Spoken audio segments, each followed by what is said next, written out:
Shalom saudaraku yang terkasih dalam nama Tuhan Yesus Kristus. Puji Tuhan, kita ada di minggu kedua bulan September tahun 2020 hari ini. Saya percaya bahwa kita semua dalam keadaan sehat, baik yang ada di tempat ini, terlebih kita juga semua jemaat-jemaat Tuhan yang ada di rumah. Puji Tuhan.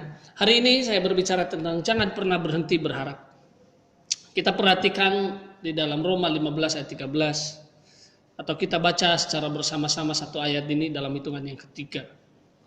1, 2, 3. Semoga Allah sumber pengharapan memenuhi kamu dengan segala sukacita dan damai sejahtera dalam iman kamu, supaya oleh kekuatan Roh Kudus kamu melimpah-limpah dalam pengharapan. Bapak Ibu yang terkasih dalam nama Tuhan Yesus Kristus, akhir-akhir ini memang tidak gampang untuk berharap. Kondisi situasi yang semakin memburuk, semakin tidak mengerti apa yang harus terjadi dan kapan semua ini akan berakhir. Kadang-kadang iman dan pengharapan itu sering datang dalam kehidupan kita, namun seiring berjalannya waktu kadang hilang begitu saja. Karena apa? Karena pikiran-pikiran negatif yang selalu menghantui kita, yang selalu menghantui kehidupan kita. Dasar pengharapan berawal dari perkataan Rasul Petrus. Di dalam 1 Petrus 1 ayat 3, terpujilah Allah dan Bapa Tuhan kita Yesus Kristus, yang karena rahmat-Nya yang besar telah melahirkan kita kembali oleh kebangkitan Yesus Kristus dari antara orang mati kepada satu hidup yang penuh pengharapan. Dasar rahasia harapan kita ada di dalam kelahiran baru, dalam kebangkitan Kristus di antara orang mati. Timbul satu pengharapan di dalam kita ketika kita percaya Yesus mati di kayu salib, dan kita akan mengikut bersama dengan Dia di mana hidup kita dimatikan dalam segala perbuatan dosa, dalam segala perbuatan kita, dan kita dibangkitkan kembali sebagai ciptaan yang baru atau lahir baru. Maka pengharapan itu ada. Kenapa? Karena Kristus yang memberi pengharapan yang baru. Ketika kita hidup di dalam perbuatan dosa, kita hidup menjadi budak dosa, maka harapan kita untuk kita melihat masa depan kita hilang. Tetapi ketika Yesus lahir kembali, Yesus bangkit kembali dari antara orang mati, akan memberi satu pengharapan yang baru bagi setiap orang yang percayakan Dia, yang mengikut Dia, khususnya murid-muridnya saat itu, bahwa masa depan selalu ada bagi mereka yang percayakan Dia. Lalu apa itu pengharapan? Pengharapan adalah sebuah kepercayaan. Pengharapan berasal dari pengandalan kepada Allah dan senantiasa semakin teguh melalui tenaga Roh Kudus. Dan pada apakah kita berharap? Yaitu kepada kehidupan yang sebenarnya. Satu, kehidupan yang akan datang dan yang kekal. Pengharapan adalah buah kepercayaan kita, buah iman kita kepada Tuhan. Ketika kita mengandalkan Tuhan, ketika kita hidup senantiasa semakin teguh di dalam iman pengharapan kita lewat pimpinan Roh Kudus, lewat kekuatan Roh Kudus, maka kita memiliki pengharapan yang baru di mana Yesus akan membawa kita kepada masa depan yang sebenarnya, bahwa ada kehidupan yang kekal, ada kehidupan yang akan datang yang tidak ada taranya, yang bukan lagi kehidupan yang sementara. Kalau kita saat ini ada di dalam dunia adalah kita menghidupi hidup yang sementara, tetapi percaya bahwa setiap orang yang percayakan Yesus akan mereka hidup kekal dan mereka mengalami itu. Ini yang menjadi harapan setiap orang percaya, bahwa mereka harus masuk di dalam kehidupan yang kekal. Karena apa? Barang siapa yang memiliki pengharapan, mereka akan memiliki sukacita dan damai sejahtera.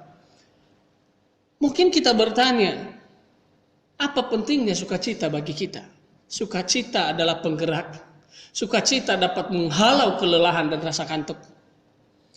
Menyingkirkan sikap acuh tak acuh dan kedangkalan iman.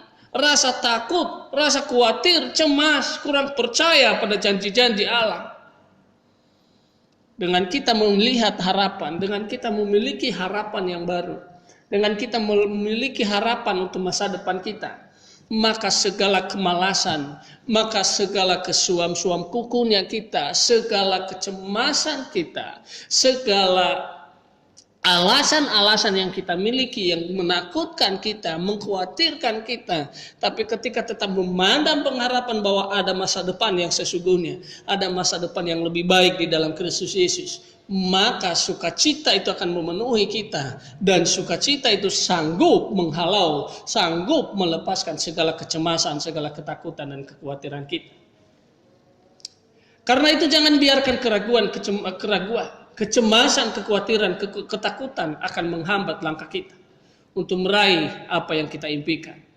Biarlah pengharapan tetap ada dalam hidup kita sebagai orang-orang percaya Yesus Kristus.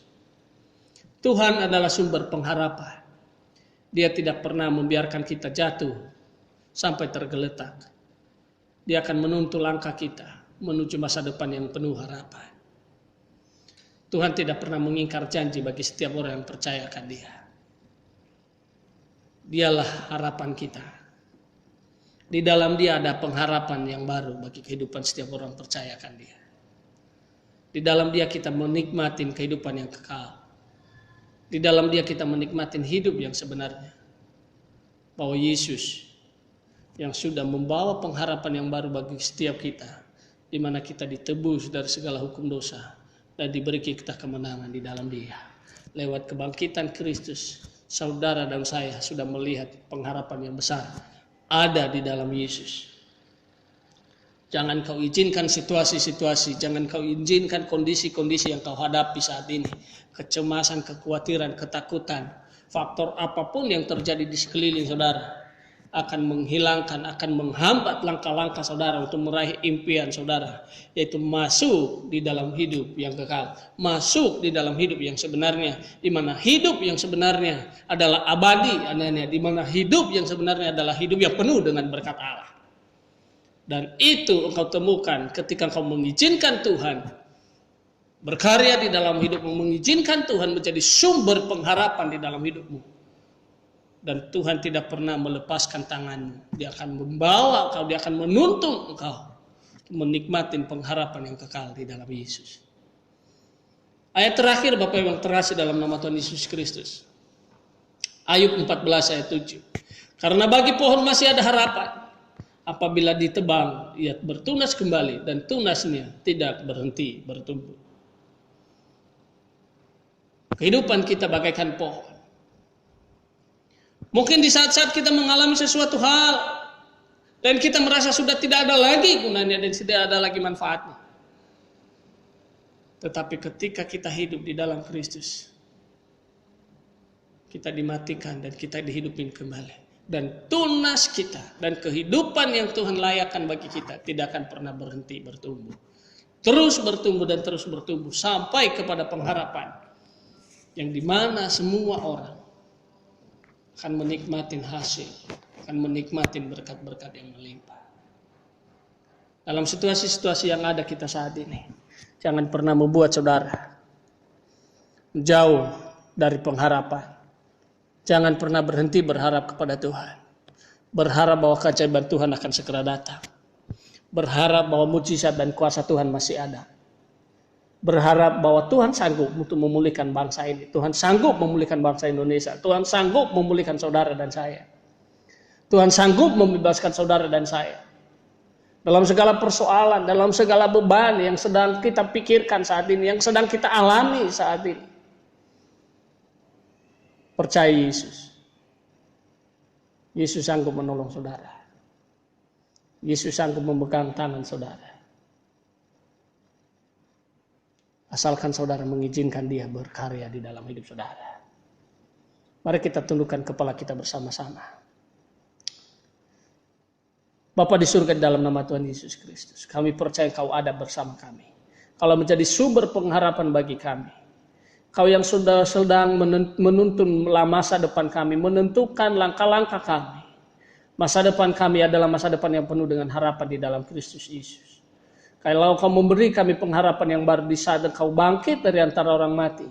Kau menebus kami dari segala perbuatan dosa kami. Dan kami hidup di dalam pengharapan yang baru di mana hidup yang sebenarnya. Hidup yang diberkati Tuhan, hidup yang diurapi Tuhan, dan hidup yang dipulihkan Tuhan. Terima kasih, berkati setiap jemaat-Mu yang mendengarkan renungan pagi hari ini.